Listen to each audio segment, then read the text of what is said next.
But Anne, how do I get my employees to want to invest in their leadership and step into leadership positions?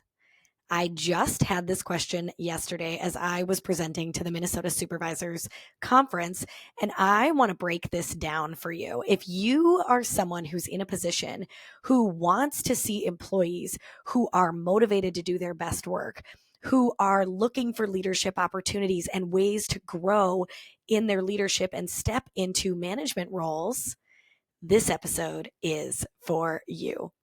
Welcome back to the What If It Works podcast. This is episode 59. How can I help you as leaders coach your employees and your team members to see themselves in a leadership role? Let's get into it. I love this question. Now, let me tell you how we got here.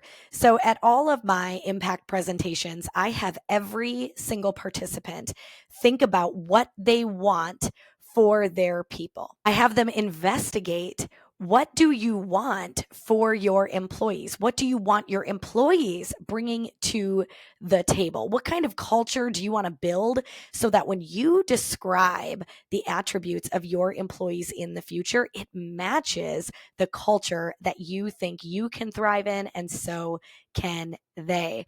And so in this exercise yesterday, I had people raise their hands and shout out what kind of culture attributes they want. And so we had people who are accountable. We had ownership over the tasks and the duties at work. We had kindness.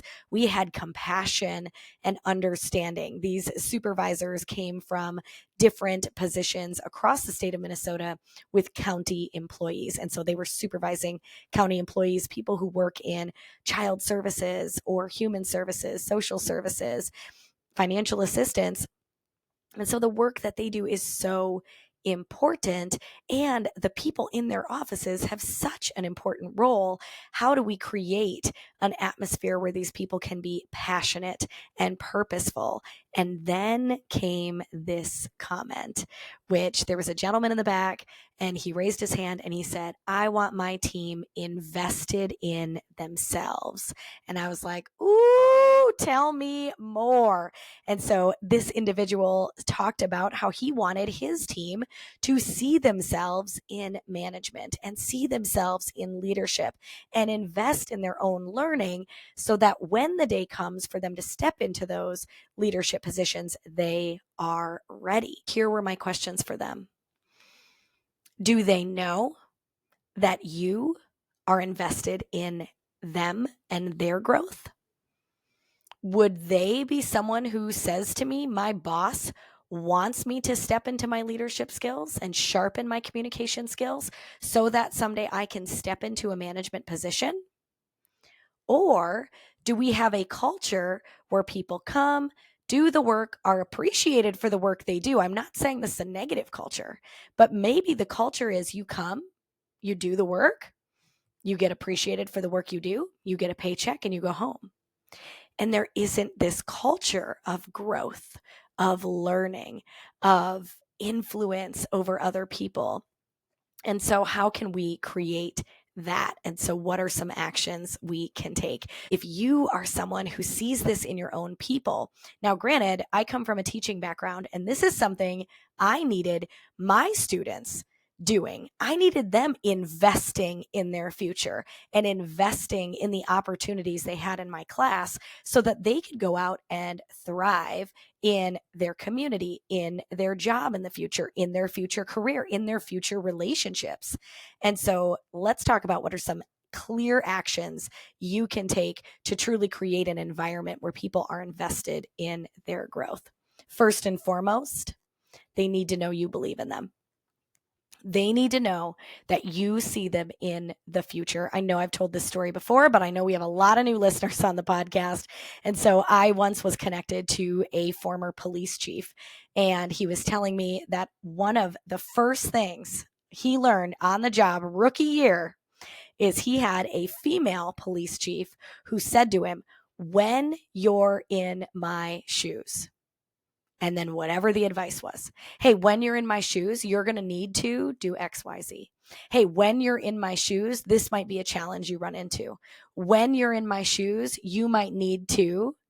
And he, right away, rookie year, was thinking about when he becomes chief, because his police chief ingrained that in him. Now, she didn't say, you're going to have my exact job someday, but she simply said, when you are the police chief, when you get to this level, right? So it was already there. He felt that belief from her. And absolutely, he later in life became a police chief. And he says, I credit that to her 100%, that rookie year, that she believed in me so much that that's how she spoke to me. So as you are speaking to your employees, as you are in team meetings, how can you add that in?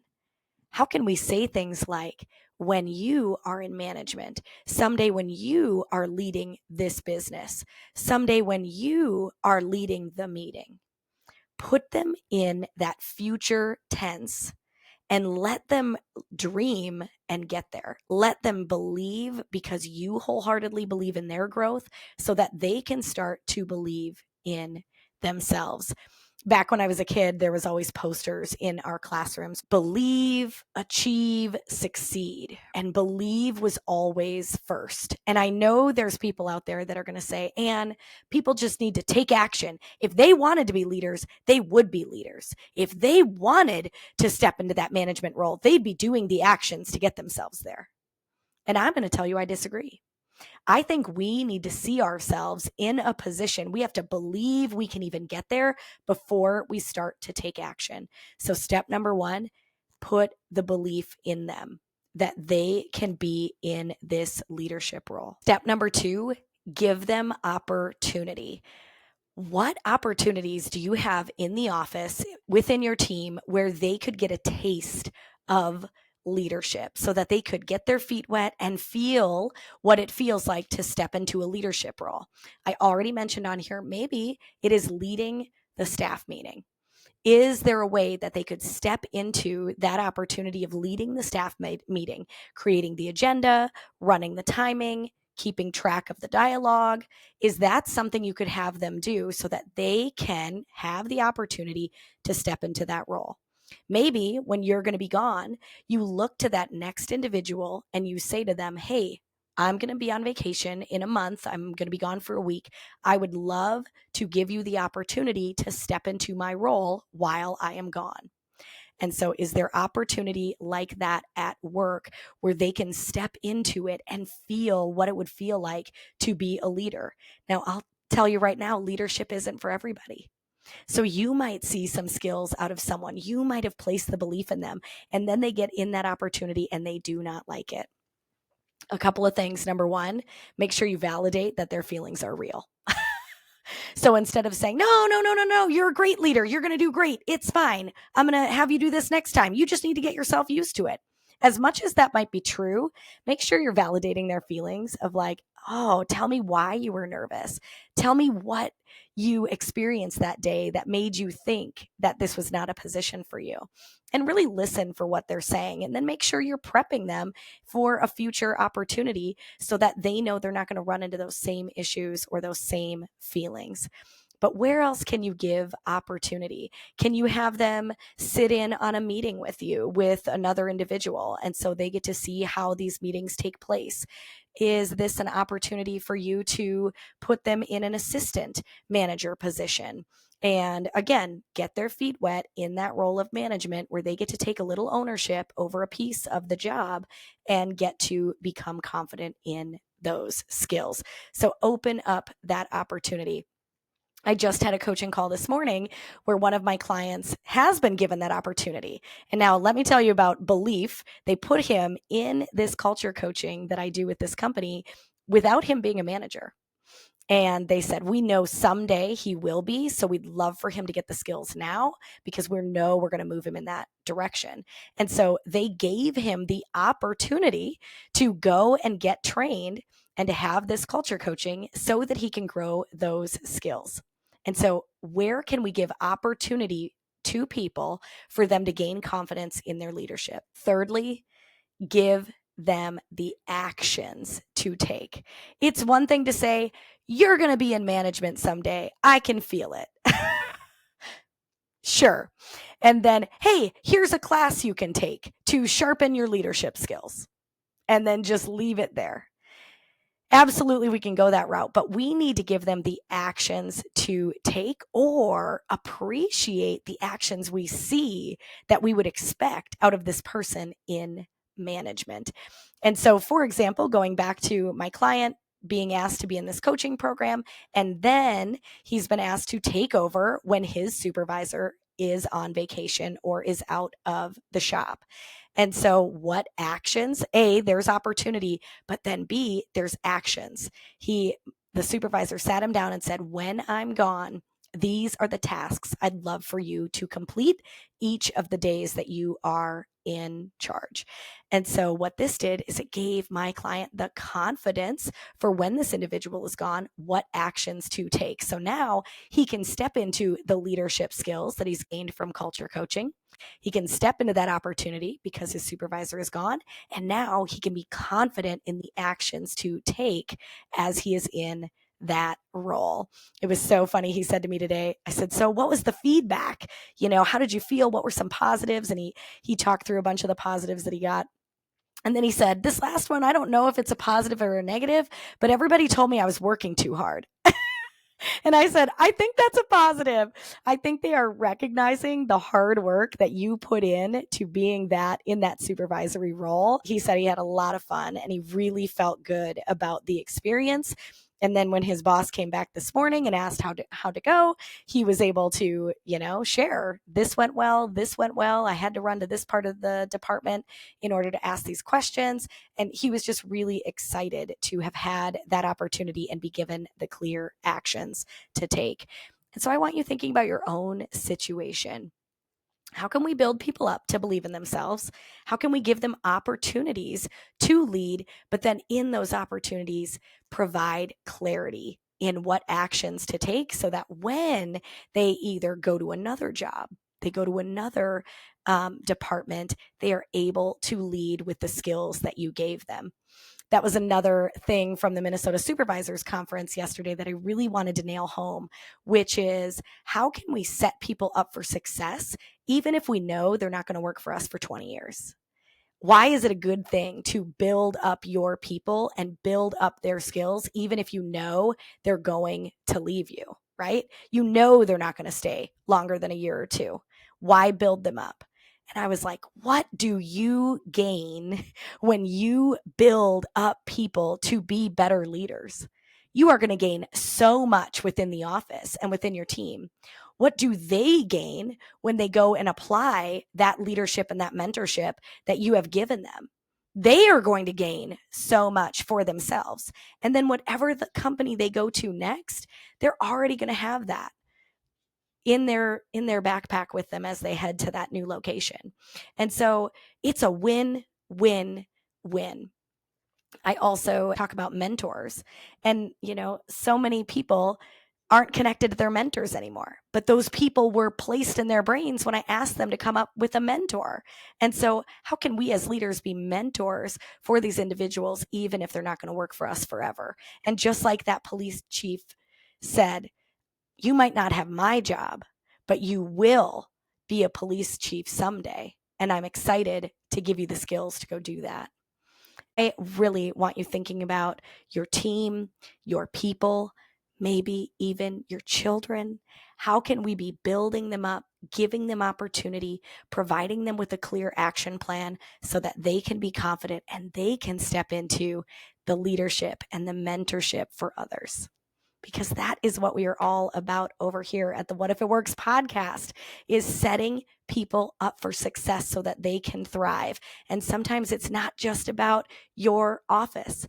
It's about them in other relationships, them with their children, with their spouses, with their families. How can we be influencing them so positively at work that it trickles into the other areas of their life? And what if it works? What if our belief in somebody else helps them rise to an opportunity and take confident action to go out there and do something they never even thought possible? But because you placed that seed of belief in them, they go out there and they get it done. What if it works, you have the opportunity every single day to not just change your work environment, but to change lives and to change futures. And I really hope that you embrace that opportunity and utilize it wisely. Thank you so much for being here, for listening, and for really going out there and engaging the people in your life, in your world, in your workplace. If you are thinking to yourself, man, I need leadership skills, I need communication skills, I need to sharpen my skills so that I can lead people better, I want to remind you that the Lead with Impact cohort is coming this fall. It will be launching at the end of September. You will be able to sign up and get your name in there. We are only taking 24 individuals, and that's because keeping the Lead with Impact opportunity or cohort small allows for so much growth. That allows me to be so closely connected to you and coach you individually as well as in a group setting so that you can see change faster and exponentially. And that is what we are here for, is change and growth and positive shifts in your workplace. If you want to get on the first to know list, you need to go right now to anvote.com/first to know, spelled out, anvote.com/FIRSTTOKNOW. You're just going to enter your name and your email, and that way you will get the information first. You are also going to have an opportunity for a 1-day discount, and only the people on the first to know list will have access to that. So go ahead, get over there, get signed up and registered for that. If you are not feeling like you need to be the first to know, but you do want to know about it, make sure that you are on the Impact Insider list. You can go to anvote.com/join to get on the newsletter. So that way you get all of this information. You learn about podcasts as they launch and all of the opportunities for speaking and coaching. And so jump on over there. I can't wait to invite you in to the Impact community and see even more growth out of you. Here for you always. Keep going out there and creating change.